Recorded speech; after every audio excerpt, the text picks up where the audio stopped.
right, everyone. Hey, thanks for joining us, Munro Live today. I'm here, Scott Hoffman, and with me, Jordan Arocha. We're going to do a quick Ask Munro segment to go through a little bit about this much chattered about Project Highland with the Model 3 and talk about what it is, what we think it is, look at some of the spy shot images that have come out so far, and kind of talk about what maybe we think we're seeing, why they're doing it, and maybe some of the things that we haven't seen but we just maybe are hypothesizing might happen. So I guess at a high level, Jordan, could you just kind of summarize, like, what is your opinion of what this Project Highland is? Is it something with like a refresh for the Model 3? Is it the $25,000 unicorn? Like, what is it? Yeah, I think to dispel one thing, I highly doubt it's the $25,000 unicorn, meaning like this low-cost BEV that Tesla's been touting and talking about, trying to get that into the marketplace, because very few of the things that we're seeing sort of come out in the public space regarding what the Project Highland is would allude to the fact that it's actually reducing the cost of the vehicle. And in some cases, sure, there's some trim differences, some seat differences and stuff, but some of those are actually adding costs, not reducing costs. So the likelihood that it's that, I don't think is very high. Yeah. But from a mid-cycle action, right, and if you're unfamiliar with that, that's like every couple of years, typically in a conventional OEM space, the OEM will come out with another, and typically it's broken up by model year, right? So 2025, right, we'll have a mid-cycle action. Often that includes a fascia refresh, like what we're seeing here, potentially new lamps, some new features, new creature comforts, things along those lines. So I suspect that Project Highland falls more so in the latter category of some facelifts. But I think in Tesla's case, I suspect they're going to offer some more technically based changes under the hood, so to speak. And this is kind of a departure too, right? Because, I mean, for years, right, the conventional automotive product cycle was every 7 or 8 years, you'd have a major refresh, and then somewhere in the middle of that, maybe twice, you'd have that MCA, that mid-cycle action. So you had mid-cycles and majors, but Tesla's really sort of, I mean, they were infamous for bucking that trend, right? I mean, and keeping the vehicles looking the same for over a decade in some cases. So I think at some level, I think it's almost funny too that, you know, we saw the changes that were made like to the Model Y when they went to the 4680 pack. The outside looked identical, and there were people that we knew that were trying to get a 4680 Model Y that bought one thinking they were getting it, but it was so not obvious from the outside, and there was no other giveaways that they got it and were disappointed to find out that inside it was different than they thought. So this is kind of a departure for Tesla to even have a project name or make it known. I think in the Chinese market, Tesla's giving folks the option to choose the updated one or take incentives on a current one. So this is like more of a conventional OEM move than I think we're used to seeing in terms of sort of announcing a refresh. But for sure, I would agree with you though. I think I've seen online some people have conflated the like $25,000 car and this Project Highland, and I think they're just two different things. I agree. And I think it is a balance of cost reduction. We do see some cost reduction elements, but there's also a lot of like tech improvement things we've seen them talking about. So I just don't see a path to getting it down to 25K, at least based on what we've seen. This episode of Munro Live is brought to you by Joa. Joa is the world's leading provider of Tesla accessories. Brought to you by a team with over 15 years of experience engineering highly specialized accessories for automobiles, power charging, and lifestyle. Joa can provide what you need to keep your Tesla organized. The center console organizer adapts the storage space to easily accommodate sunglasses, Tesla key cards, charging adapters, or whatever you need to store. The silicone material is designed to prevent items from sliding or rattling and makes this organizer easily washable. For backseat passengers, Joa also provides an armrest organizer, ensuring a neat and tidy rear compartment. For even more storage options, try out Joa's underseat collapsible organizer. This organizer is exclusively designed to fit the Model Y underseat space. The storage box can be easily folded and expanded, making it versatile for use in your home, garage, or anywhere space is limited. Complete your Tesla organization with one of Joa's custom car fragrances, designed to easily attach to the front fence of any Tesla, and seamlessly integrates with the minimalist interior. Choose from multiple scents including Forest Breeze, Morning Dew, and Refreshing Grove.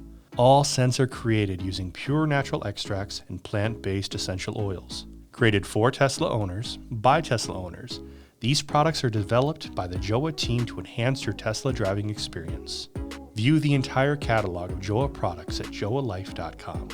And for a limited time, use code MUNROJOA for 5% off your order.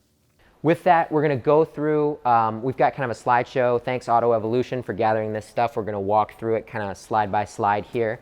So just looking at like the fascia and sort of the front theme, thank you especially to the wind gust that came through and sort of revealed this.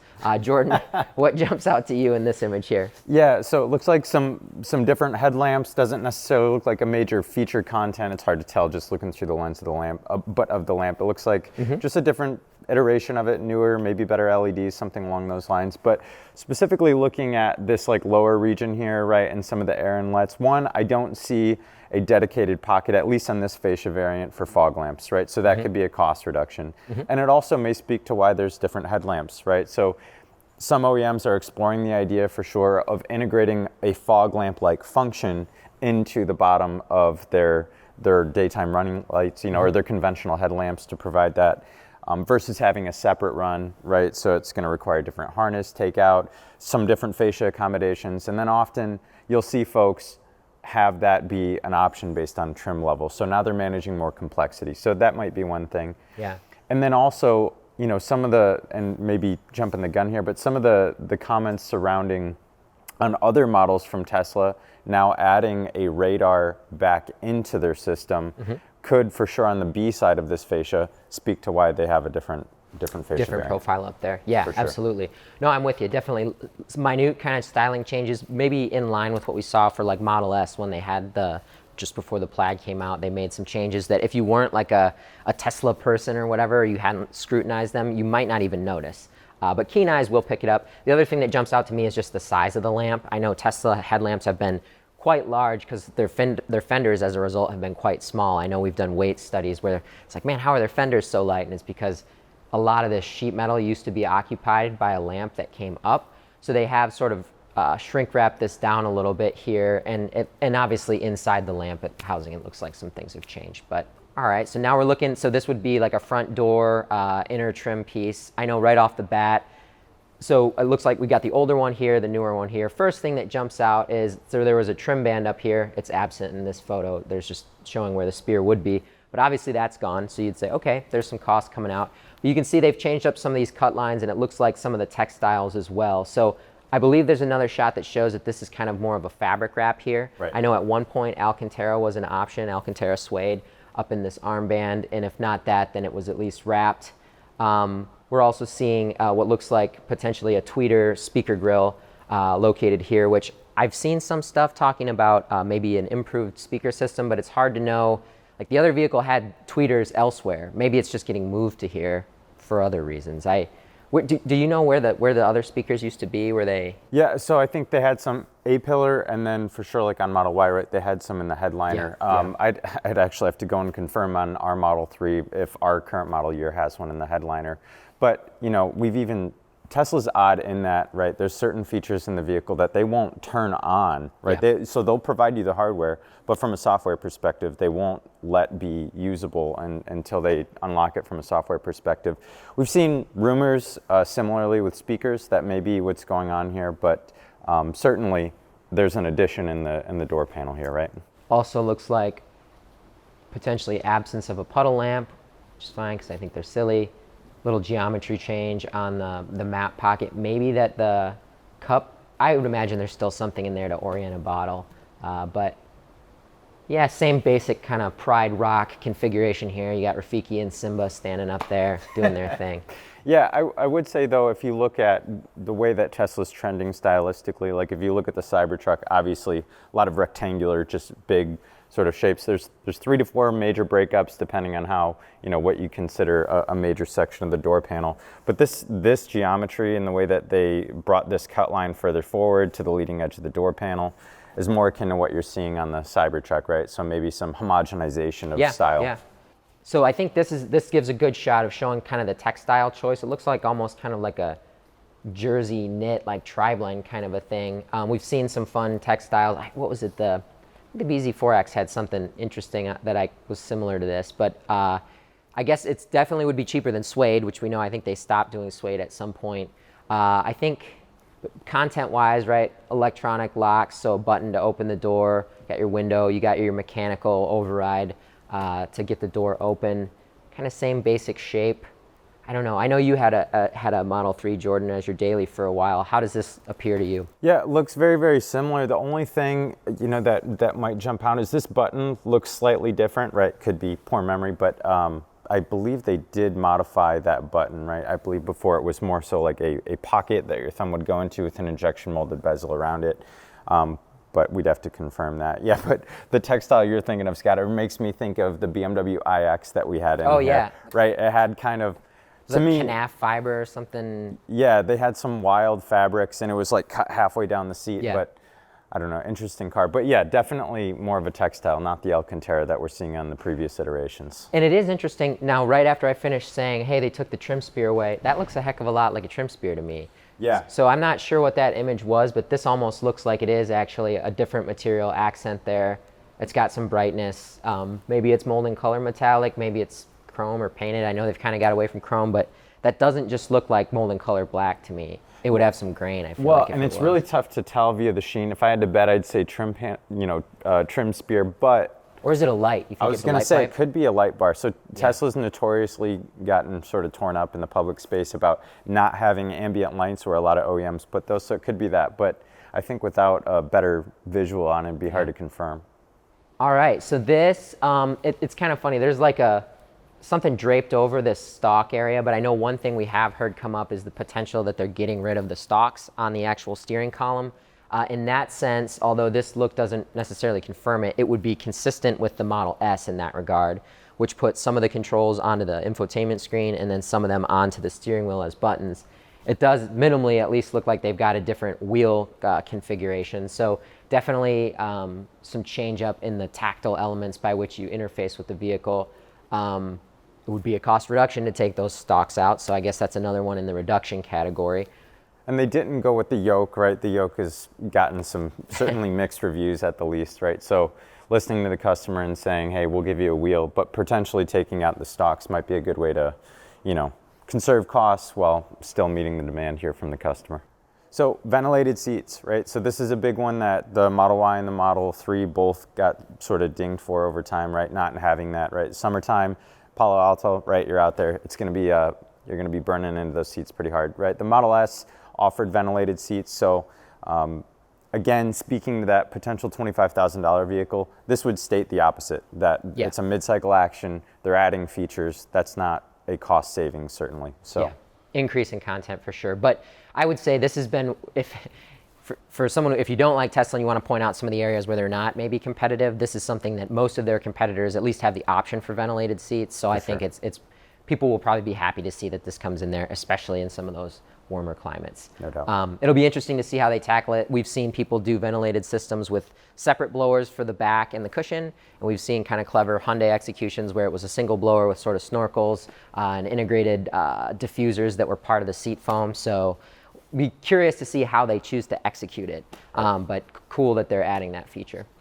So the next couple of pictures right, are just kind of, I'll say, spy shots, people with some camoed up vehicles. But, at the end of the day, these are relatively superficial changes, although they have technical impact in how you execute. To me, in looking at a Model 3 versus what we did on the Model Y with the 4680 pack, one of the things that I'm certainly curious about, and I suspect is true, is the addition of gigacastings and structural battery packs. If either of those are happening, yeah. Right, so if you look at a Model Y, and it would also speak to the weight add, right? If you look at a Model Y before gigacasting, which you can just pan over there, Grace, and show the Model Ys with the gigacastings. If you Sweep looked at, wide and get Erin in there. She loves being on camera. if you look at the version on the left, which is on the front end, a stamped steel welded version of the Model Y versus the gigacast version on the right-hand side, this version is actually not as heavy as the gigacasting, meaning when they went to gigacasting, it actually got heavier than the stamped version. So when we're hearing public statements or rumors about the vehicle getting heavier, going to a gigacasting, contrary to what some folks might think, would actually speak to that. It would say that they are going to a gigacasting. But this move then, as you evaluate the trade-offs, so it was, slightly heavier, slightly more costly, but hugely advantageous from a scalability and manufacturing perspective. So instead of having thousands of spot welds across hundreds of parts, you have one part, you don't have the dimensional stack up, the vehicle goes together faster, So there's definitely reasons to do it, but it's not about necessarily just taking down cost, unless you accompany it with huge volume increase, and that is part of the equation for the Model Y specifically. I guess in keeping with that too, when we saw them on the Model Y go to the gigacasting in the front, the other change that they made was to go to the composite dash panel. So this is a injection molded glass filled, was it nylon PA6? I think it is. Yeah, it was glass filled, I think 55%, somewhere around there. A lot of glass in there. So that gets bolted in and takes the place of a conventional dash panel or firewall if we're talking ICE lingo. There are definitely some advantages with this too as it pertains to the ability to sub-assemble or pre-assemble things offline and bring that in there, whether that's an HVAC case or brake booster assembly, pedal sleds. We think there's some more they could potentially do with this. But yeah, I don't know for sure if they'll be putting that in there, but I know we'll be really intrigued to see. You'd figure it'd be only a matter of time until they take some of what they've done on the Model Y and carry it over to the Model 3. So. Yeah, absolutely. And then as you move rearward in vehicle, if they're going to gigacasting, presumably the next step, just like the Model Y, would be going to a structural battery pack. The one thing that Tesla has not yet done, and per my knowledge, I believe there's only one vehicle in the marketplace that has done this, which is integrate a structural pack with LFP battery. So going to an LFP battery is not novel for Tesla. If you look at a standard range Model 3 or Model Y today, you can get an LFP pack, which is great. But there's only one other vehicle in the marketplace that I'm aware of that has integrated two functions, both an LFP battery pack in terms of the chemistry and making it a structural contributor to the vehicle, making it a proper structural pack. So cell to body is a common term or phrase that we would use, where we're saying essentially going down to the individual cell packaging and its structure, leveraging that to complement or supplement the body in white structure itself. So the BYD seal, it's got their blade batteries, right, that they'll reference with the LFP chemistry. And it is actually a structural contributor to the body in white. So Tesla's done it with the 4680. The next step naturally would be, can we do it with LFP? Yeah. And are they going to do it on the Model 3? Yeah, I mean, they talked a lot about, with the 4680 cells and relying on the structural integrity of the cylinder for, getting what they needed out of the battery pack. We know BYD's done it with the blade and the seal. In the BYD, execution of a structural pack with no floor pan, they did still have some cross members, so it was a little bit different. It wasn't as jarring as seeing nothing in the floor, but it's not, to me, obvious that they're going to have an LFP structural pack at this point because they've not done it. And I mean, that's not to say that they can't. There is some competitive precedent, but I'll be really interested to see. I wouldn't necessarily assume that those are like one and the same there. Yeah. So I guess, Scott, I think that really the only two things that we've only briefly talked about are ADAS, and with that, the hardware floor and the radar system. So yeah. What are your thoughts about where the Model 3 is going in terms of those topics? Yeah, so I mean, Tesla, I think one of the things we've seen on all their vehicles is that when they do a great job of reusing components and standardizing. When we look at things like the heat pump system, when we look at things like their ADAS suites with their car computer, which they pull together ADAS and infotainment and telematics, once they make like a step change improvement in their vehicle, they're not going to go in reverse, right? They're going to carry that across all their vehicles, and I expect that to be no exception here. So from an ADAS perspective, and again, this is where we go back to, I don't see it as a cost-cutting maneuver. This, from what we've seen, is it's going to have a more premium, a more capable car computer in it, the hardware 4 suite, and a new sensor and camera suite to go with it. Right. So I think, and again, we knew sort of infamously, famously, whatever, they removed the radar, which was a big move for some people to see, relying only on vision. They've made it known that they're bringing radar back and not just supplementing it with what they had before, but actually adding a radar that has increased capability. So, it doesn't surprise me that they'll continue to push the envelope here. I had to laugh. On this site, there's something here that says Project Highland will not feature hardware 4. So I've seen it said both ways, but if you're asking my opinion, I don't know. I think if we toggle through these images, I think there was a photo.